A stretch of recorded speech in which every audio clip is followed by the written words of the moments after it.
Okay, so now I'm gonna show you guys another thing and how this is gonna work. So this is I posted onto your website, Google Classroom, about this simulation. It's called bending light.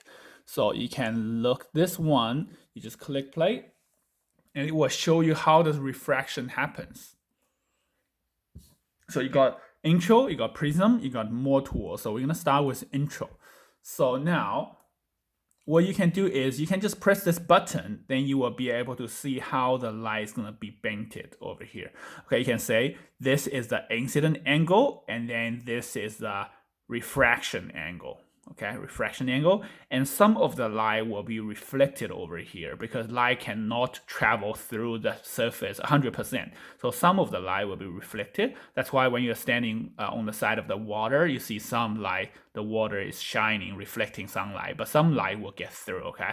All right, if you decrease the incident angle, the refraction angle decrease. But you can see the refraction angle is gonna be smaller than the incident angle. So we say light rays bending closer to the normal line, and that is because the material here is air and the material here is water. Okay, so I want you guys to have a think. If I increase the optical density, so make the refractive index higher, so what's going to happen to the light?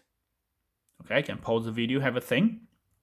Well, if I'm increasing the optical density, then there will be more optically dense. If it's more optically dense, it's going to bend more. Okay, so let's have a try over here. You can see it has increased more. Okay, so now I'm gonna make glass, which is 1.5 over here. I mean, eventually I can leave even higher. So the highest one is actually diamond. Diamond is gonna be really high, okay? So I can make it now, I can change it, say, well, if it's the same medium, well, then light goes in a straight line. Well, if I increase this one, so now light is gonna travel from a dense medium to a light medium, and then you can see it's moving away from the normal line. Okay, so let's have another look. See how if this is very dense, so now the refraction angle is going to be bigger than the incident angle. Okay, so it goes like that. Okay, and you can even prove that this is correct by measuring the angle. If you measure the angle, and now you can measure the angle, how big they are, and then you can prove our equation, n1 sine theta 1 equals to n2 sine theta 2. Okay, all right, so now let's put this back.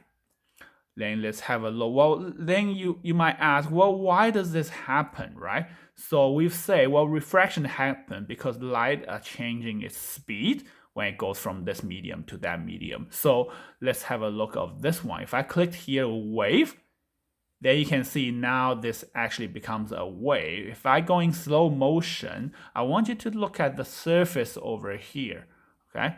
If you look at the surface over here, I'll just quickly pause it. You can see the light was going a bit faster over here, and it slows down inside this medium. If it's fast, then the light ray will have a big wavelength, which is shown by a big gap over here. Say one wave, another wave, another wave, this gap will be quite big. And when it comes over here, the gap will be a lot closer to each other.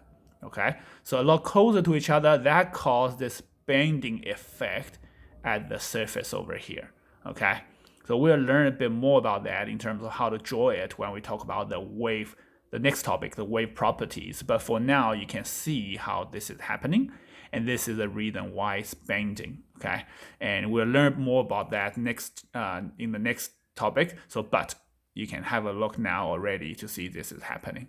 Okay, all right. So this whole simulation software is in your Google Classroom as well, so you can use that to help you understand. Okay, all right. Thank you.